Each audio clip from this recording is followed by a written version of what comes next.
Broadcasting live from Roadhouse, Live Die Repeat. This is Pop Culture Reference, your one-stop reference for all things pop culture. I'm one of your hosts, Garrett Strother. And I'm one of your other hosts, Seamus Connolly. And today we will be covering the new Amazon Prime original movie, Doug Liman's, starring Jake Gyllenhaal's Roadhouse. A movie that is a fitting successor to its original in that it is deeply weird, but maybe in no other ways is it a fitting successor.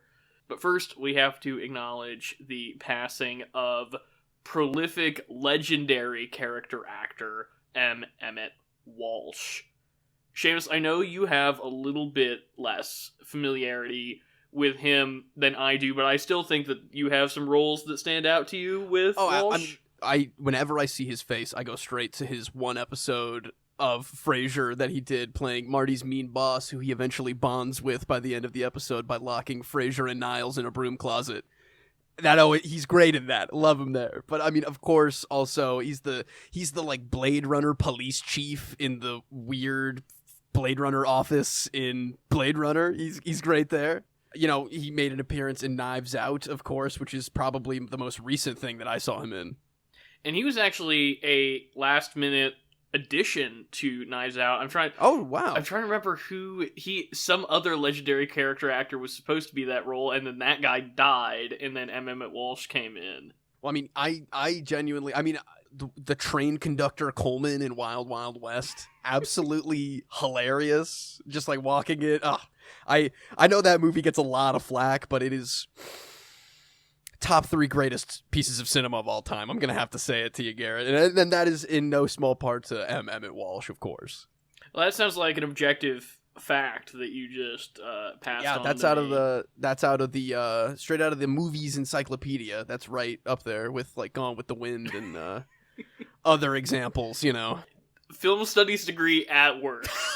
right there. Gone with the Wind, Wild Wild West. No other examples. I think the movie that most comes to mind, and maybe partially because it's the movie that he maybe has the biggest role in that I'm aware of, is as the enigmatic hitman in the Coen brothers' debut film Blood Simple. He also pops up in their second movie, Raising Arizona, and I think a very memorable role as Nicolas Cage's co-worker. Wow, yeah. He's so funny. Wow. He's fantastic. He's just got a weird, incredible humor to him, even though I feel like he often plays just like a curmudgeon or a hammer-down authority figure in some way. I think he's phenomenal, and he will be missed for sure. He absolutely will. I also think that we cannot pass up the opportunity to, 1, mention What's Up, Doc, but 2, specifically, famously, he hates these cans, Seamus. He hates these cans? He is the sniper in The Jerk. Oh my god. Wow. I haven't seen The Jerk in probably 100 billion years, but that is truly a memory unlock moment for me right here. That's crazy. That's like pure Seen It material, right? Absolutely. Like that for sure. I saw that and seen it 1,000 times before I actually saw The Jerk. That's a common question that we ask on this show. Is it a classic scene, or is it just a Seen It scene? And I think the answer is both in that case. Is it an all play? And it should be, because that scene is amazing. Everybody deserves to engage with that scene to the level that they do on an all play. We're gonna do our Seen It special where we like put something real on the line and we play we fold out the Seen It board and we play the long version and really try to go for it. That's the only way to play Seen It, as far as I'm concerned, Seamus. The other way is for quitters. The other way is for casuals. Either that, or you just like rapid fire, just watch all play over and over in rapid fire trivia. That's good too. But what do you say we move on over to today's main segment, Roadhouse, 2 words, but it's the remake one. If you insist.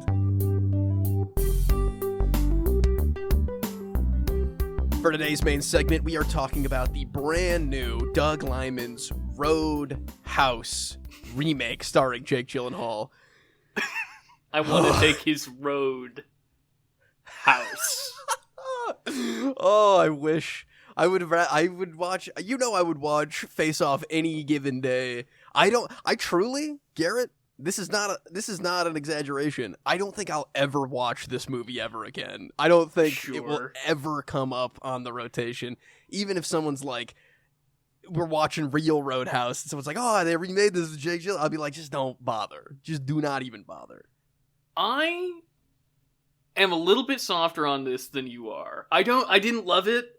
I wouldn't recommend it, but I don't know if I would necessarily super try to dissuade somebody from watching it either, because I think it's fine. I wish it had an ending, which we'll get into later. Will we? Oh, man.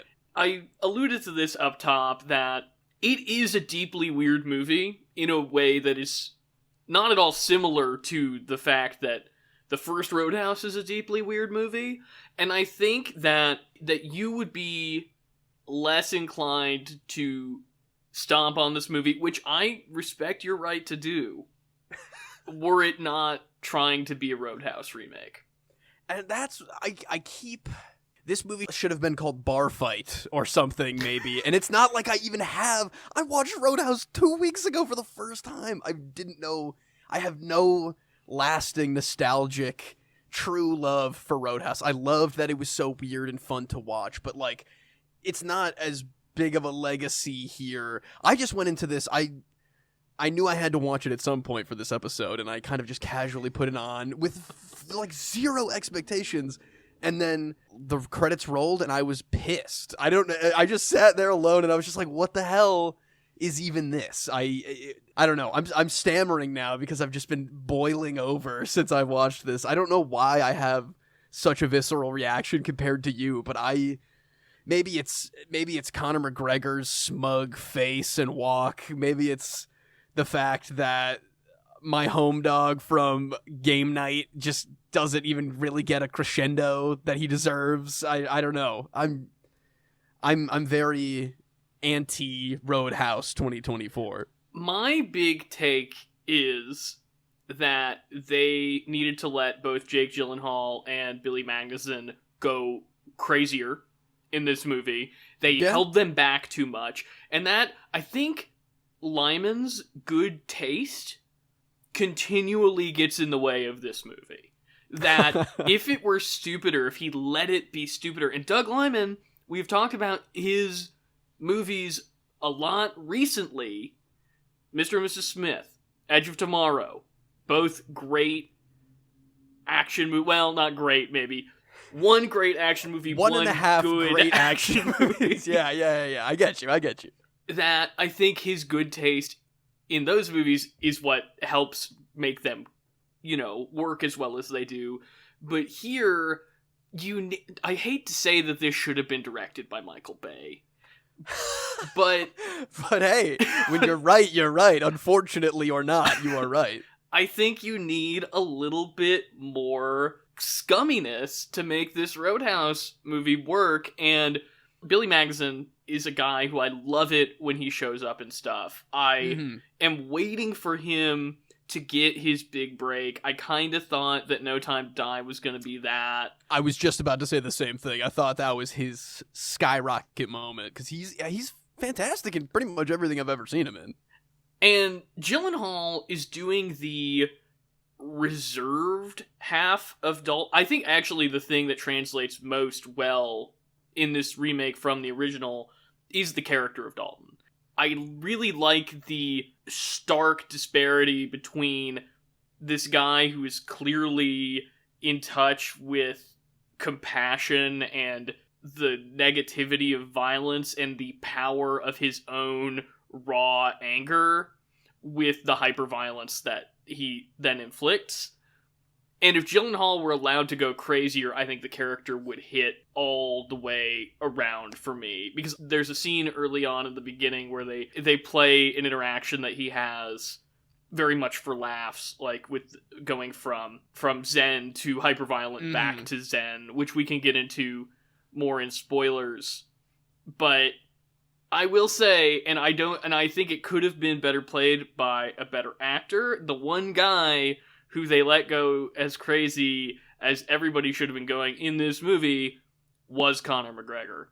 I mostly agree with everything you just said. Come at me. I actually fully agree with your take on the more reserved, in control side of Jake Gyllenhaal's Dalton. Worked a lot better for me. I think maybe one of the other big factors in my absolute hopes for this movie being dashed were starting it, and it really does start on a pretty fun, interesting, like, they're dropping a little reference here and there. The action seems fun. They're keeping it in this Roadhouse style thing that they're doing, and then it really deteriorates for me once we get to the other half of Dalton's character and why it is just not charming or endearing is the better word. I lose all sympathy for that endearing idea of Dalton snapping or letting his power overcome his restraint, or however you want to say that. I just feel like the vibe in this new one was way less empathetic in almost every single way. I don't know. We'll get also more into the backstory and the Dalton origins thing that they go for here.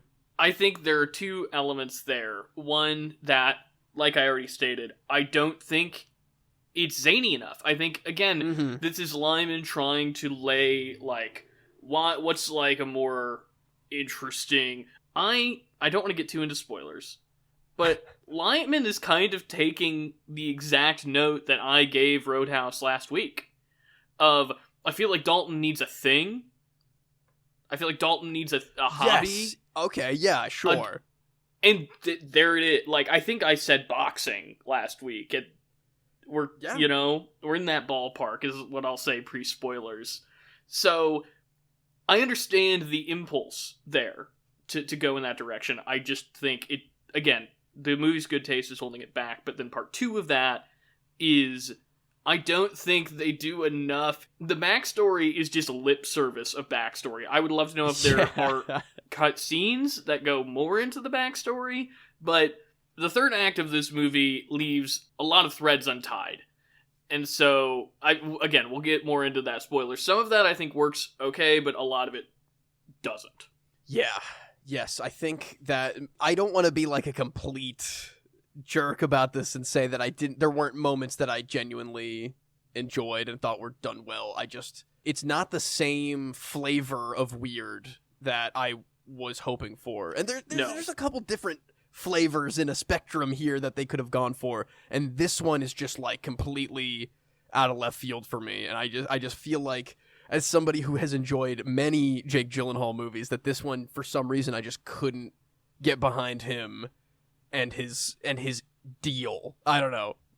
I'm totally in line with you there, Seamus. Your frustration with Gyllenhaal's performance. I think that they're letting him do this thing that he's been doing a lot of lately, which is so smarmy that it just feels like he doesn't care. It feels like the actor Jake Gyllenhaal does not care. And he's just making fun of the people he is working with, almost. Yeah, to be fair, I guess it's entirely possible that when Jake Gyllenhaal was doing the Roadhouse remake, that he didn't maybe care all the way. Yeah, you know what?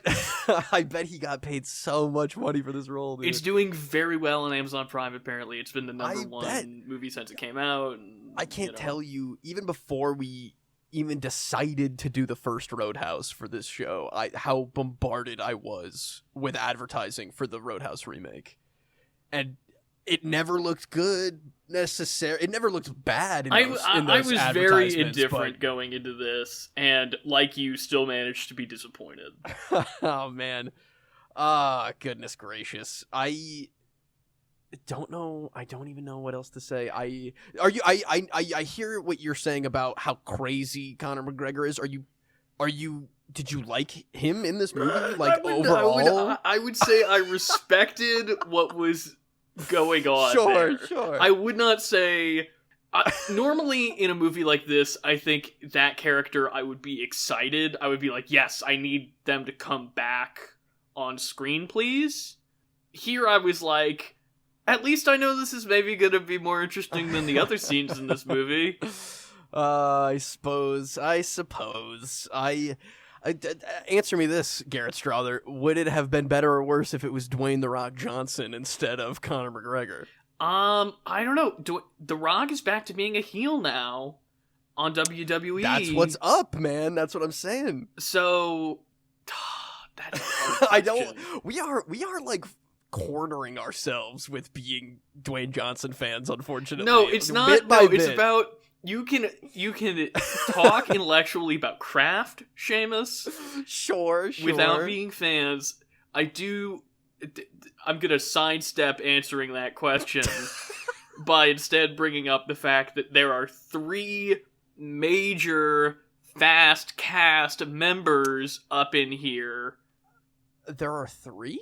Wait a So minute. hit me with who you have. We've got the main bad guy from 5. Yep.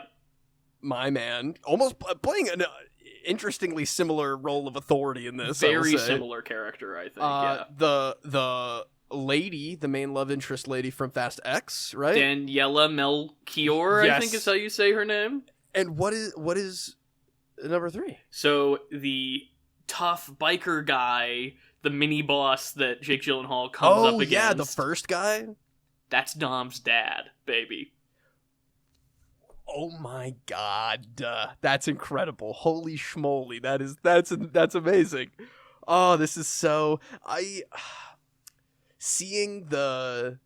Never mind. I was literally just about to launch into absolute spoilers right there. I apologize let's for that. do Holy it then. moly. I get people have heard what we think.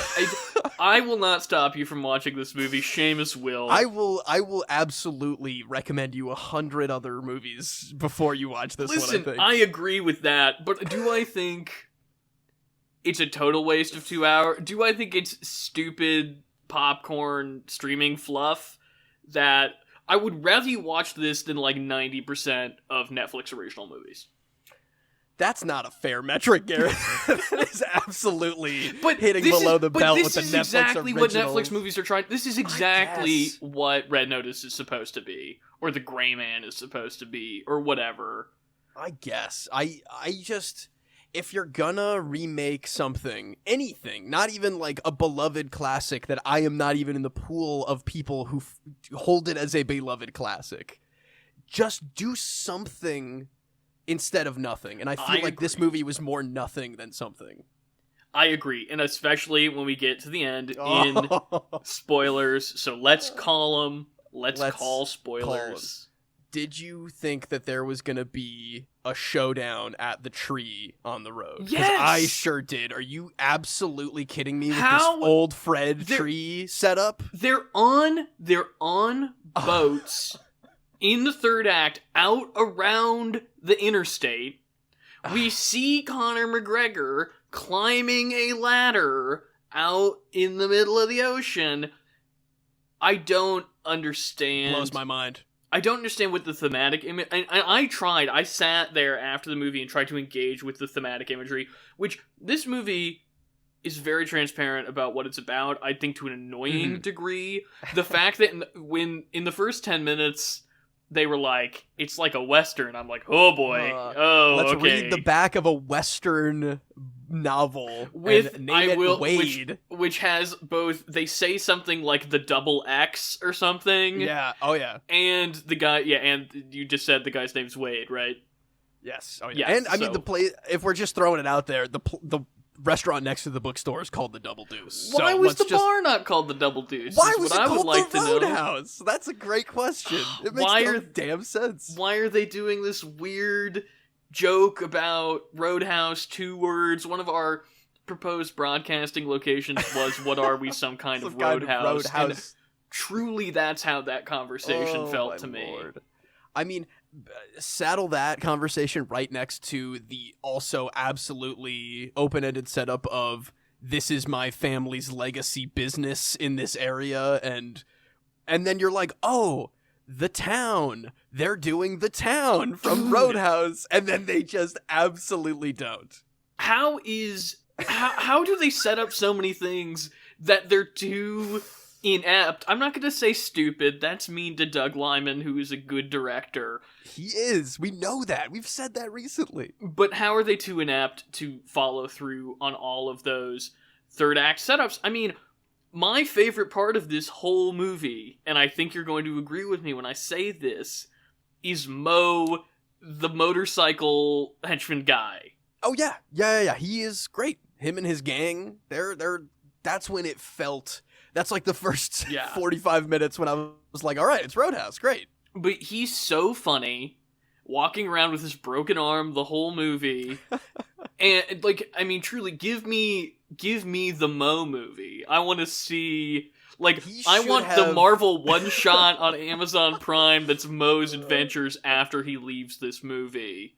He should have joined, I was about to say the Double Deuce. How messed up is that? He should have joined the Roadhouse. Yeah! He should have been wearing a red polo by the end. Where were the red polos? That's a nitpick, surely. But where's the guy from White Lotus wearing a red polo? I agree. But Mo, like, yes, he does technically help Dalton at the end of the movie. Yes, he does. But he should have been either, like you said, at the Roadhouse or, like, on the adventure with Dalton or something. Like, he just doesn't. You have such an endearing character that they are setting up so clearly a trajectory for, and then it is truly just a check mark to them at the end. It's nothing in terms of an actual exciting payoff. I just don't understand it. He should have been he should have been struggling to sweep up the bookstore at the end to be like, I feel bad about being a bad guy because this is a community that we care about. But guess what, Garrett? Ain't no community in this damn movie that care about, you know? There's no mob killing at the end where we all get to shoot one time. Billy Magnuson? So dude, weird. Did you think his dad was going to show up? Because I definitely did, well, right? Or some kind of video call of like a reveal of who his dad is. Obviously, they think that there's a sequel in this. Boy, do they. Oh, my lord. And honestly, we'll be happy to watch the sequel to this, if only because maybe it'll be better than this one, when they're not shackled to... Because it clearly... I don't know, because Dalton doesn't come back, I wouldn't think. So is it like, is the dad and Conor McGregor luring Dalton back by terrorizing the Roadhouse again? Or do they go after Dalton as revenge? They leave enough stuff open-ended that clearly they are thinking sequel time. You say it's doing well on Amazon? It's doing very... I think it is. Boy. I think that it will probably get made. I mean, how much do you believe Amazon's own metrics? But sure, but I mean, you know, I can believe that people are watching this, if not just because of, like I said, the barrage of ads that I've been hit by from this movie for so long before it actually came out. I won't be happy to watch it, but I will watch it. And I'll be happy as hell if it's good. I don't want it to be bad, but I'm not gonna sit here and say that a Marvel after credits scene of a dead Conor McGregor swaggering naked out of a hospital has me hyped for more of this. Honestly, and it should. That sentence sounds hilarious and exciting, and I was scowling at my television by the time that rolled up. They should have gotten a guy who, I know I said Michael Bay, but any guy who's done a Fast and the Furious movie, I think also could have done this movie better. Absolutely. Unfortunately, that's not a knock on Doug Liman. Liman's a good director. It's just he's not good at this. And there are moments where we approach the insanity I want it to, when the guy gets eaten by the croc. Oh, yeah. Great. Snapper? Great. Yeah. Love the snappers. You love the snapper. Don't we all love the snapper? Yes. But that felt very in line with the tone. That's maybe the closest this movie gets to being the original Roadhouse, is when that guy gets eaten. Sure. I mean, I didn't hate the refresher of, he's not literally ripping a man's throat out in one swift motion. He's like, he knows as a UFC fighter how to like collapse an esophagus or whatever. Like, I didn't hate I wish stuff it like had that been done to a felt- more interesting character. Yeah. Maybe. Oh yeah. I mean, I know that guy burnt down the bookstore, but like I would have much rather seen Billy Magnuson go out like that. because not to mention, I loved the scene where Billy Magnuson shows up at the Roadhouse and he's doing his like Bond villain, like he's got the footage of Dalton killing a man on his phone. Like I actually very much liked that, and I wish that he got to do much more of anything except for brood on a yacht and yell at Mo from time to time. Yeah, again, should have been more yelling, should have let him go crazier. They should have given him like a machine gun or like sometimes in a movie like this, especially something that feels so video gamey, you give a character, and I say that like that is not in turn influenced by 80s movies, like video games are not influenced by 80s movies. You give a character like an insane, like he's clearly no match for Jake Gyllenhaal, but if you gave him a flamethrower, maybe, Does he have an RPG on his yacht that he was gifted from some like Saudi royal or some crazy backstory? Does he just have that sitting in the back maybe until he takes it into his own hands? Some weird thing in case a gator gets on the boat to, they give him the spear gun. Oh, for a second. 1 second. Yeah. Oh. And it doesn't even. It doesn't come back. It doesn't. There's no. Why doesn't Conor McGregor stab the spear gun up his, like Jason Statham in The Beekeeper? Conor McGregor's not supposed to also still be a UFC fighter, right? He's supposed to be like an assassin. He's supposed to be like a hitman that is coming to take care of business. Yeah, but Conor McGregor's character is really not a huge problem for me. I think if the rest of the movie worked better, I would not.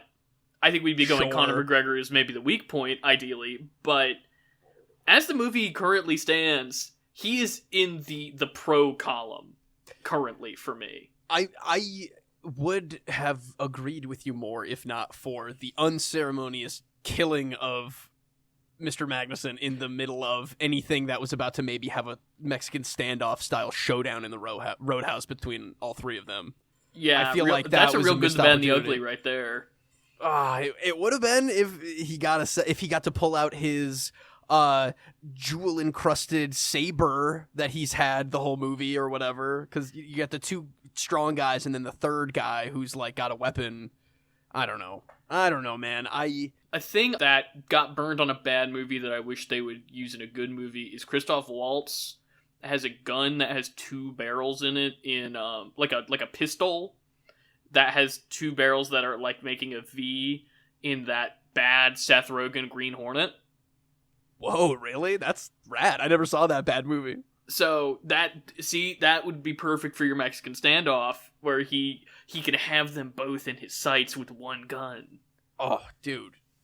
Yeah, that would have been great. I there's 1,000 ways for this movie to have been at least more fulfilling. Like, I can't say that I wasn't like, having a good time watching chins just get clipped on bar tops left and right. Like that, there's some really fun ideas for the hand-to-hand combat moments, but man, it just flutters out, and all the characters that you think mean anything are like gone for the last important hour of the movie, and then they're just suddenly back at the end. Like, all right, Dalton, good to know you. I really don't know how this movie can be 10 minutes longer than the original and still not nearly as fully like, it doesn't flesh out any of the side characters nearly as much. It doesn't flesh out the love story nearly as much, which I don't hate, because one of the things that I will say that this movie does better than the original is Dalton doesn't get the girl. She sees who he is and he has to leave town, like the Westerns that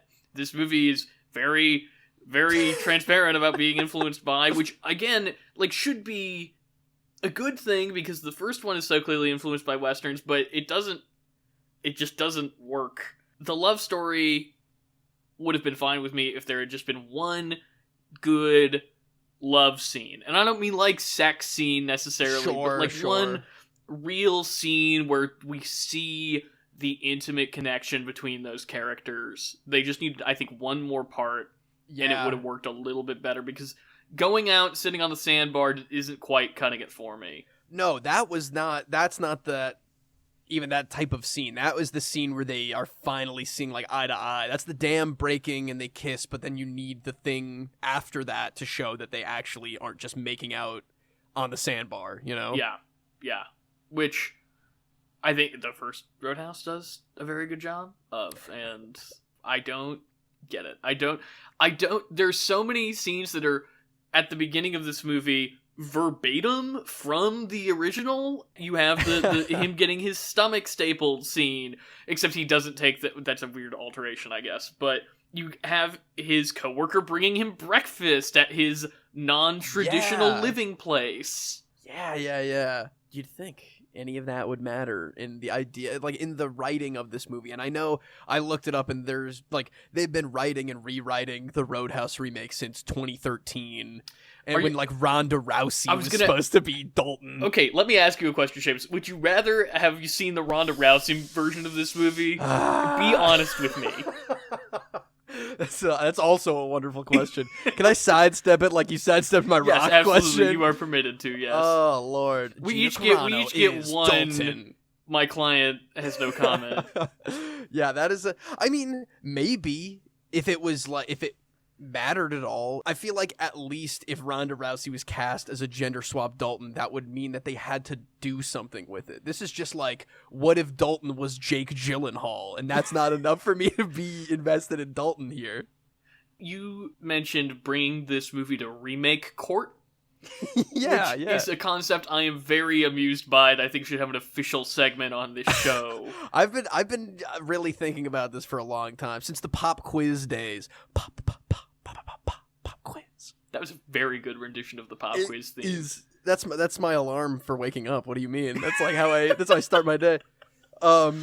It would be a coin flip, and you cannot debate your side of the argument on like where you stand, and you have to give literally your all, as much as you can give a movie, one way or the other, in like 3-minute arguments each. I think there's time enough we can fit that in. Bringing back Screen Junkies movie fights, I see. With pop culture reference. Oh, am I a hack? Oh no. No, it's not exactly that, but it is kind of that. But we have to use legal jargon, Garrett. Yes, okay, I think by the next time we cover a remake, you and I will have established I will proceedings mock up for remake court. Your Honor. It's just going to be a lot of us saying Your Honor to no one, I think. So, that's an interesting... We'll have to figure out how that works. But there will be... Remake court is coming soon to a pop culture reference podcast near you. What else is there even to say? I feel like I'm trying to think of the things that are more obscured by our rants just now. How about his UFC flashback? We kind of touched on it. It is good that he has a thing, and I definitely agree that it's good that he has a thing. But it would be good if they followed it up with anything. I mean, like, they never give us a real... I mean, the implication is that he just snaps, that his anger just snaps. Yeah. I wanted more, though. There should have been a philosophy angle. There's such a the weirdness of the violence of the original, or even just the idea of that character, comes from this, like, he's doing Tai Chi on the beach, shirtless, in front of the bad guy's mansion. It's crazy. But Jake Gyllenhaal is just like, he snaps, and then I start to really just dislike fully all of the actions he takes. Patrick Swayze had like a sadness to the violence he was committing. Yes. Which I think Gyllenhaal could do if they had played it that way. It's like he's the worst half of the Nightcrawler guy. And you're like, no, we don't want that half. We need the other one to make it feel like he doesn't want to do this. It feels like he actually wants to be the serial killer that Dalton doesn't want to be in the first one. I have 2 things to say about that and one unrelated thing. Okay. First thing, I would say that at the beginning of the movie, I really like the angle that they take of it's like Dalton's interpretation, but instead of being tragic, he's like stoically honor bound in like annoyed though. He's like annoyed at how he's honor bound to drive these dweebs to the hospital after he critically injures them. I think that's really funny, and I wish that there had been more of, because his honor kind of disappears once that switch flips. 2, I don't understand how they set up that he lives on a houseboat. They set up that the bad guy lives on a boat. And I was like, this is how we're gonna get their neighbors thing without it being stupid that they're neighbors. And they don't have a scene of him doing Tai Chi or whatever, or yoga, or whatever it would be, whatever this version of Dalton would be doing out on the boat while the bad guy looks at him from his... It's like, we're so close, guys. Walking right up to the line of having him haphazardly driving his yacht, like the first bad guy was haphazardly driving his car on the road.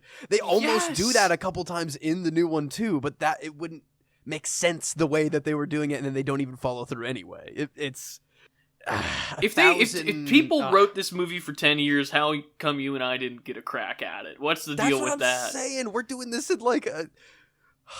I don't know. I think that's the biggest problem of all, is the change of hands and the change of ideas, and then by the time we're here, one, nobody cares about Roadhouse. All the people that I've been like, yo, I just watched the original Roadhouse for the first time, and they're like, so? Like, I don't care. What are you talking about? My parents, who were the exact correct age, have never seen Roadhouse. That's what I'm saying. Nothing about Roadhouse. That's what I'm saying. It's not like when I say, someone says, I just watched The Godfather for the first time. People are like, oh, yeah. Or even something, what's another stupid 80s, late Top 80s Gun. thing? Like a Top Gun or a Ghostbusters 2. People, well, if somebody says they haven't seen Ghostbusters 2 around me, I go, what? You gotta watch I think you actually 2. go, Vigo! And then you say, you'll get that when you watch Ghostbusters 2 this weekend. Oh, God. Don't change my rec center preemptively, Garrett. I just watched Ghostbusters 2. But yes, I'm agreeing that it's weird what a lack of a cultural footprint. I feel like I heard about Roadhouse more when we were growing up than I ever do now. Yeah, for sure. I mean, jokes, references, just like Patrick Swayze references in general. It's Roadhouse and Dirty Dancing. Oh, so good. And Ghost. And those are the 3 Patrick Swayze references. Yeah, because people don't even talk about him in The Outsiders. So, I mean, The Outsiders is chock full of people that you forget are in that, and maybe it's just because I haven't watched that in a long time. But such a good movie. We can't talk about The Outsiders right now. Oh, no, absolutely not. We get sidetracked. Unrelated thing. Remember, I had 2 related things. One unrelated thing. Do you think you could beat up Post Malone? Yes or no? I am gonna say no. And I don't know why, but I don't know if I could. It was weird to see him there, right? I don't remember hearing about that. The whole scene to determine whether or not that was Post Malone. That was where I was. I was like, did they just cast a guy that looks like Post Malone? Like, Conor McGregor's already here. Like, that's the weird guy that's in this. Why is maybe Post Malone doing, like, the brawl scene from the first Sherlock Holmes movie? That's exactly what it is. That is literally, they're in the same warehouse, actually, I'm pretty sure. Oh, and then we have this weird, I don't know. No, I guess the answer is no. I hit him in the face and my hand would hurt. He's got metal teeth. That's true. He's got them gold chompers. But, I don't know. I mean, maybe I could be faster than him. I'm not fast. No, I don't know. I've never fought anybody, Garrett. What are you throwing me in the ring here for? Trying to have me take a dive? Because he seems like Post Malone, no knock on Post Malone. He just seems like a normal guy. Does he? I don't know. Like, I mean, well, not in that way, but like physically, I don't think of like Post. He's not Jake Gyllenhaal shredded. Yeah, he's like, not okay. Absolutely. Alternate reality. Adam Levine is the guy at the beginning of this movie. I don't think I could probably beat up Adam Levine.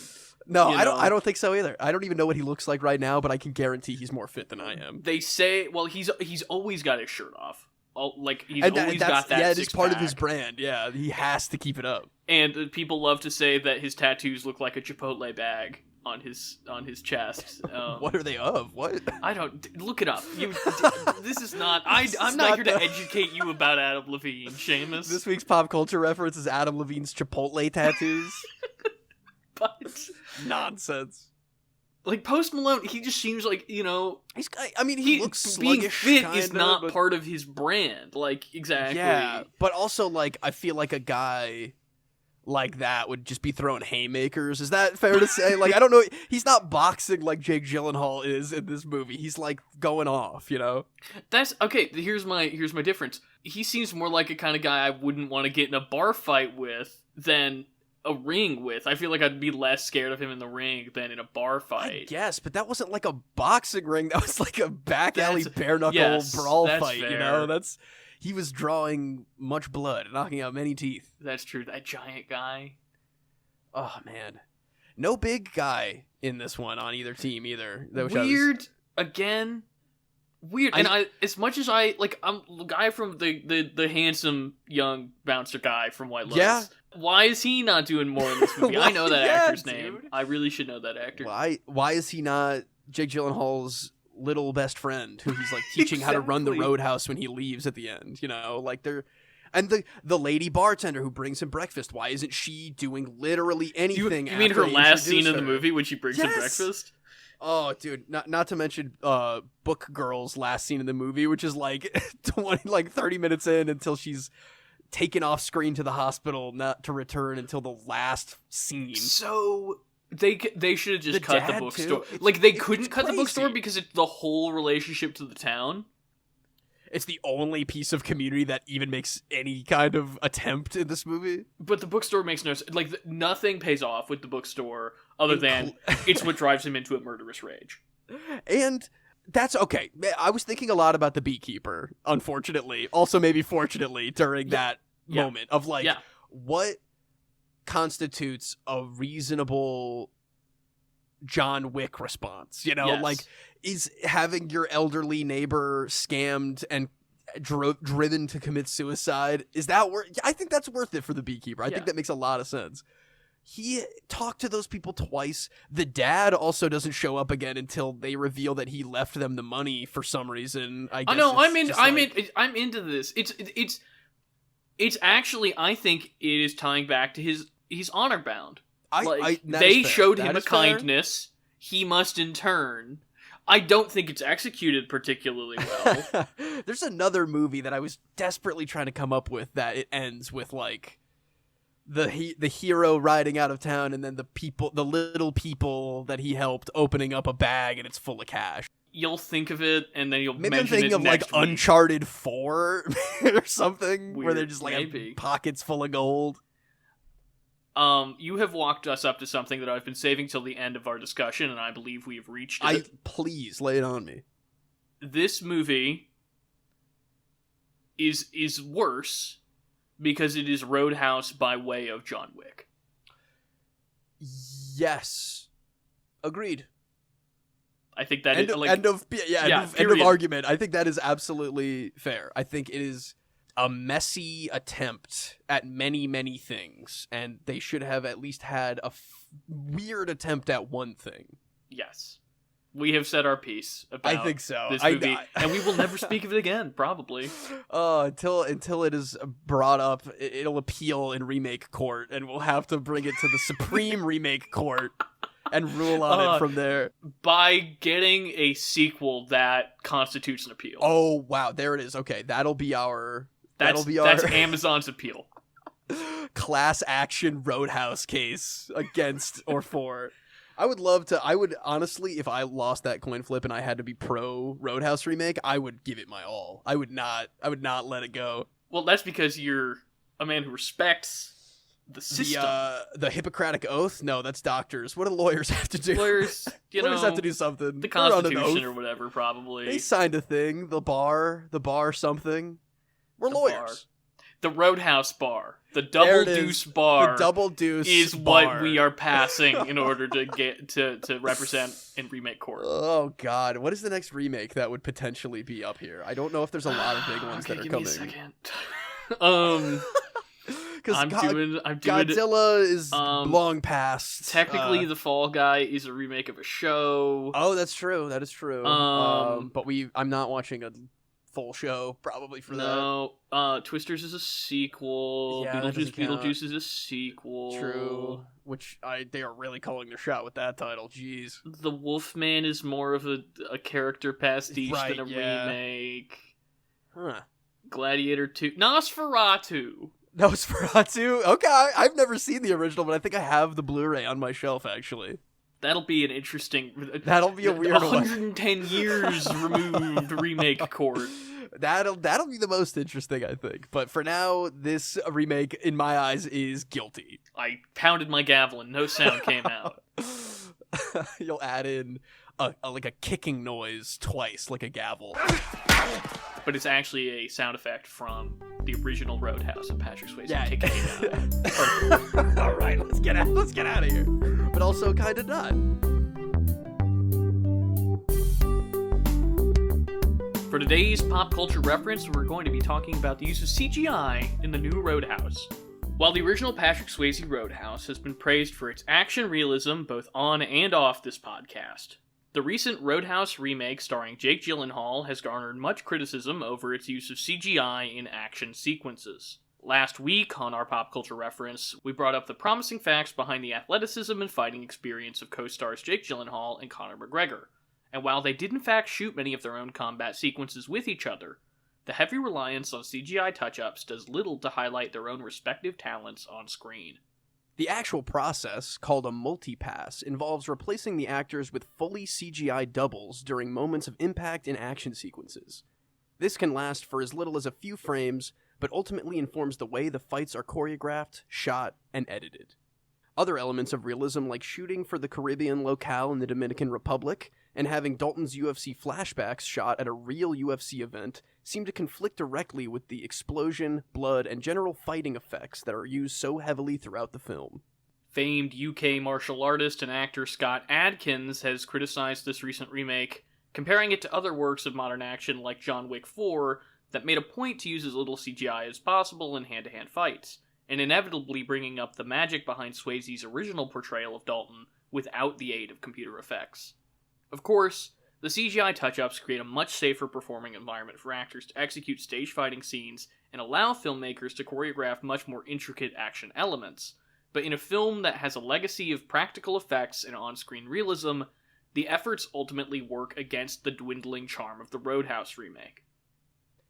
Can you tell that my negative ass wrote a lot of this? Here's the thing, though.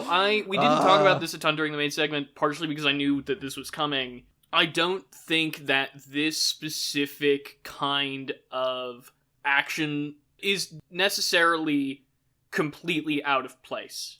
This is a practice that's used a lot in a lot of movies that we don't do a whole reference on it because they're not completely built around close hand-to-hand fights that we need to see like in a more grounded setting. These are things like Kingsman and Marvel movies. Oh yeah. Any superhero movie, really, not just Marvel, where it's built into the, frankly, uglier aesthetic of those movies, and therefore kind of balanced out and accounted for. Not that I thought that this movie was particularly good looking outside of its fight sequences, but it really does feel odd when you get into them. Yeah, I was actually thinking quite a bit about our favorite scene of cinema history, the church fight in the original Kingsman. You too, Seamus? You were also thinking that? Well, hey, it just... You're not wrong when you say that type of split-second CG replacement works better in movies that look older. They look like the Kingsman or video game movies, they feel like that visually fits. But when you have something like the Roadhouse remake, where it is in the brightest locations you've ever seen, save for a few fights in the nighttime, I mean, in both the church scene and in a lot of the bar fight scenes of the Roadhouse remake, I was impressed and, thinking that action moments were very cool, but then I think it's just unbelievably more noticeable in Roadhouse, the moments that draw me completely out of a fight altogether. Yeah, I totally agree. I am not against this practice as a whole, but here I think it was really jarring and has produced a lot of discourse. Yeah. But what do you say we move it on over and save the Roadhouse Part 2, except they didn't save it this time. They failed to save it. It burned to the ground. Destroyed. Absolutely destroyed. Let's do it.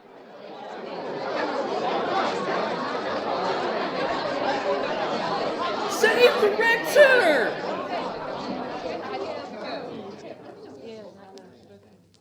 Now it's time to Save the Rec Center, where we bring you our weekly rec, emendations. Seamus, what's up for you? Well, I had the pleasure of playing through a very short and very lovely indie game. Garrett, have you heard of Titan Chaser? I think I've seen it on the App Store. Yes, and what a coincidence that I'm talking about this and it just so happens to be on sale for $1 right now. Maybe the only reason I got it, but I gotta say I was absolutely charmed by this little indie experience. It can be played through entirely in a couple hours. It is just you have a job to drive around a foggy area of the world and guide big old monsters, friendly big monsters, to where they need to go. It's no combat, no horror elements. It's just like you drive into the fog and you listen to lo-fi beats on a cassette tape and you run into big friends and you send them on their way. It's genuinely incredibly relaxing. I fell asleep playing it multiple times just because it is nothing but, $1.24's worth of vibes that I couldn't recommend more. So what I'm hearing is it's Death Stranding, Shadow of the Colossus, but in the package of that one where you're walking through the desert that's a sister game to Abzu, whose name I can't remember. That game is called Journey, Garrett, and you've got pretty much everything you need. Throw in a little sprinkle of Cloudpunk, which I referenced a couple weeks ago, and you have Titan Chaser. It is just gentle and lovely and $1. So I think if you have $1 to spare and a couple hours to boot, then I would check it out. That sounds very relaxing, actually. I think I'm interested in that for sure. Yeah, it sounds. Give it a shot. Have you watched Troll Hunter? Have you seen Troll Hunter? I'm going to go ahead and say I've not seen Troll Hunter, but I'm going to go ahead and say that this game is very, very influenced by Troll Hunter, down to the lady that you play as having a lovely Scandinavian accent. Well, there you go. Well, you should. That's not my rec center this week, but you should watch Troll Hunter. I've been told. I will keep that in mind. But what do you have to save the rec center? I had the privilege this last couple weeks of going down to Chicago and seeing the series of films that the Music Box Theater has been putting on called Cinema Morricone, which was a series of, I believe, 17 films that were scored by legendary, uber-prolific film composer and general genius Ennio Morricone. I saw 9 films in the series. 5 of them I had not seen before. 4 of them I had. All of them I enjoyed to varying degrees, but I would say all of them I liked. And some of them were, The Good, the Bad, the Ugly. So, some of the greatest movies of all time. Literally the absolute cinema history, yeah. But the film from that series that I'm here to rec center today is one that I somehow, despite everything about me, had not seen. And that is the 1988 Italian film Cinema Paradiso, which is a movie about how great movies are, but not in an annoying Hollywood self-gratifying way. It's in a very grounded, heartfelt way that is more about the people that are in your life and around movies, that how movies refract your relationships, how they reflect your relationships, and how when you see a film, no matter what it is that's going on in your life, somehow that movie's going to be about that, and that's just how great movies are. I was incredibly moved by it. I'd obviously been hearing for years and years that it's a film that I should see, and I'm glad that I finally got to see it in not only a great way, but obviously in a movie theater that, to me, represents many of those same things that the movie itself is about. That sounds like an absolutely incredible experience, man. I have heard for pretty much my entire life the same thing about Cinema Paradiso being like the greatest film of all, one of the greatest films at least of all time, and I would love to check that out myself. I mean, it sounds like I'll never get a better experience than seeing it at the Music Box itself, but I mean, that sounds amazing, and that is shooting to the top of my I need a real movie to watch instead of like random action BS list. It's totally worth your time, but it's also important to engage with. I definitely agree. That sounds like when I'm putting the phone in the other room, I'm just drawing the blinds. That's all I'm focusing on for sure. Well, I hope you watch it soon, and I hope you enjoy it as much as I did. But that wraps us up for the show this week. If you want to reach us on social media, that's at @PCR_podcast on Instagram, Twitter, and TikTok. You can reach the show directly at popculturereferencepod@gmail.com. Find us on Facebook. Subscribe to us on YouTube. Any way you can engage with the show genuinely just signal boosts us to the moon. It is definitely incredible when we get to see that from you guys. Next week, lots of you have probably already seen it. I am excited to get it under our belt. Godzilla X Kong: The New Empire is coming to Pop Culture Reference. Seamus X Garrett: the new episode of Pop Culture Reference. Oh man, I am excited. I say, squinting my eyes in skepticism. I haven't heard anything really about it. You liked the last one a lot more than I did. And I enjoyed Monarch, for God's sake. Oh, Monarch was good. I'm ready to be hurt again, Gary. I really am. I'm ready to just be crushed. Or for them to make this into the Fast and the Furious, where Kurt Russell's going to somehow show up in this movie. I'm hearing more connections to Skull Island. That's what I'm maybe hearing. And you know what? That's a big plus. That's a move in the right direction, I'd say. So, very excited to go check that out with you, and then to get back on the mic and talk about it next week. Adios, amigos.